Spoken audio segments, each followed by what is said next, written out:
Olá, meu nome é Fernando Bender, eu sou gerente de desenvolvimento da Greenfield. Hoje, com o nosso software Wild Horses, nós vamos fazer análise dos preços da Bitcoin, cotada em dólares para essa semana que termina no domingo, 11 de novembro, às 23 horas e 59 minutos. Nós temos aqui o gráfico enquadrado em canais que melhor explicam o seu comportamento, automaticamente identificados pelo nosso software Wild Horses. Nós temos aqui também uma barra inferior colorida, onde o volume de negociação dentro de cada semana é comparado com a sua média das últimas 59 semanas, e a coloração dela é atribuída de acordo com essa escala aqui inferior, onde nós temos quantos desvios padrão o volume está acima da média. Isso é feito porque dentro da nossa expectativa, da nossa interpretação, volumes acima da média implicam em movimentos com maior amplitude, onde nós temos essa interpretação do padrão que o gráfico tem exibido aqui nos últimos 12, 14 meses. Nós vemos aqui que de outubro do ano passado até março desse ano, meados de março, nós tivemos um grande volume de negociação em termos de quão acima da média esse volume se encontrava, e nós tivemos também uma grande variação nos preços. A partir de meados de março desse ano, nós tivemos um decréscimo na amplitude com que os preços conseguiam se deslocar para cima, e nós também tivemos um decréscimo no volume em relação à média desse período de 59 semanas adjacentes. Bom, o que nós temos aqui? Nós temos uma relação entre volatilidade, ou seja, a capacidade dos preços de variarem dentro de uma faixa, e volume de negociação. Então, essa é a nossa hipótese, associado também ao movimento horizontal que ele tem dentro de faixas. Então, o que é isso? Nós vemos aqui que no fundo do gráfico nós temos taxas horizontais, e essas taxas são na realidade uma espécie de histograma que é calculado, que é a distribuição dos preços dentro da escala vertical. E aí eles são agrupados dentro de regiões que melhor se agrupam como categorias dentro do histograma. E cada categoria então é colorida de acordo com essa escala aqui vertical na direita. Ou seja, quanto maior a concentração de preços dentro de uma faixa, mais azulada é a sua coloração. E o contrário, então, a ausência de frequência dentro de uma categoria, então mais esbranquiçado é o tom da região. E aí essa configuração identifica visualmente o que nós chamamos de atratores, ou seja, as regiões mais visitadas elas tendem a atrair os preços dentro da nossa interpretação. E elas atraem os preços tanto quando eles estão acima quanto quando eles estão abaixo, ou seja, naturalmente os preços se deslocam para essa região.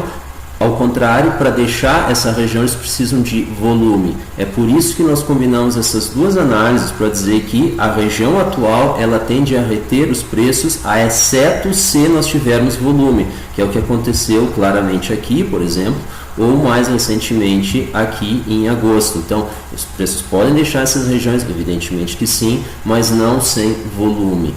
Então, para ter uma ideia em mais curto prazo, nós temos a nossa análise em 23 semanas, dentro do mesmo formato, dentro do mesmo padrão de gráfico.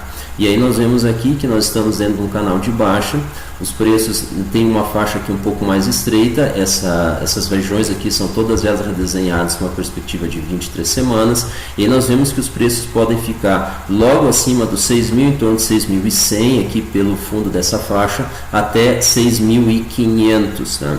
Então já é uma faixa um pouco mais estreita de oscilação. Notem aqui a perda de volume ao longo do tempo e excessos a essa região aqui associado com grande volume de negociação relativo à média recente. E nós temos aqui então, dentro dessa perda de volume, um aumento recente da semana passada para a semana aqui se encerrou no último domingo, ou seja, nós tivemos aqui um leve aumento de volume. Isso pode ser o início de uma oscilação, pode, mas dentro dessa perspectiva aqui ele vai ter bastante dificuldade de exceder os 6.500, tá? E ele tem um fundo aqui em 6.290. Então, dentro da nossa expectativa, a oscilação pode acontecer livremente dentro desse intervalo 6.290 a 6.500, tá?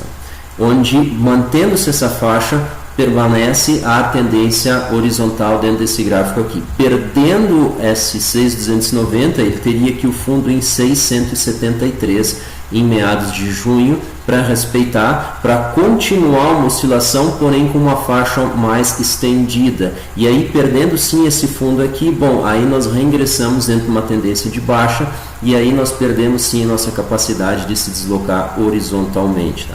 Altas acima de 6.500 nós vamos precisar um volume que ele ainda não mostrou, ele teria que ter pelo menos uma coloração algo amarelada aqui, em torno de um desvio padrão superior a um desvio padrão acima da média, para estar rompendo ela. Nós ainda não vimos, isso pode se construir durante essa semana, mas até agora ela não foi apresentada e ela está um pouco fora do padrão desse gráfico aqui, que ele vem perdendo volume relativo à média ao longo das semanas. Para encerrar então a nossa análise, nós temos outro algoritmo do Wild Horses que faz a predição explícita dos preços sem se preocupar com agrupamento dos preços dentro de canais.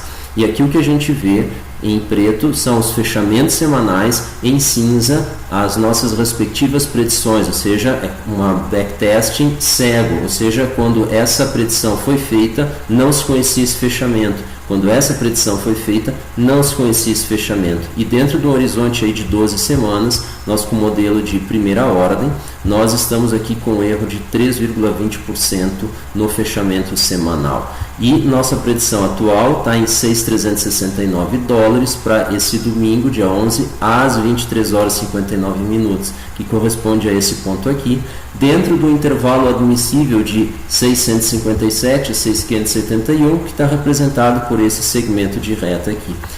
Convergindo as informações desses três gráficos aqui que nós mostramos para vocês, nós esperaríamos então oscilações de 6.290, que é algo acima aqui do fundo, até 6.500, que é algo abaixo aqui desse topo. Então essa é a nossa expectativa, seria um subintervalo dentro desse intervalo que está desenhado aqui, em torno do centro. Pessoal, essa foi a nossa análise então da Bitcoin para essa semana, que termina no domingo, dia 11, às 23 horas e 59 minutos. Muito obrigado pela sua atenção. Assinem nosso canal no YouTube, não se esqueçam de marcar as notificações para serem avisados de novos vídeos como esse. E vocês têm aqui também abaixo o link, é sem o www, para o nosso website, onde vocês têm acesso às outras playlists que nós temos, tá? E vocês também tem novidades como tutoriais, entrevistas que nós estamos pensando e planejando em lançar ao longo dos próximos meses. Muito obrigado, bons negócios, até o próximo vídeo.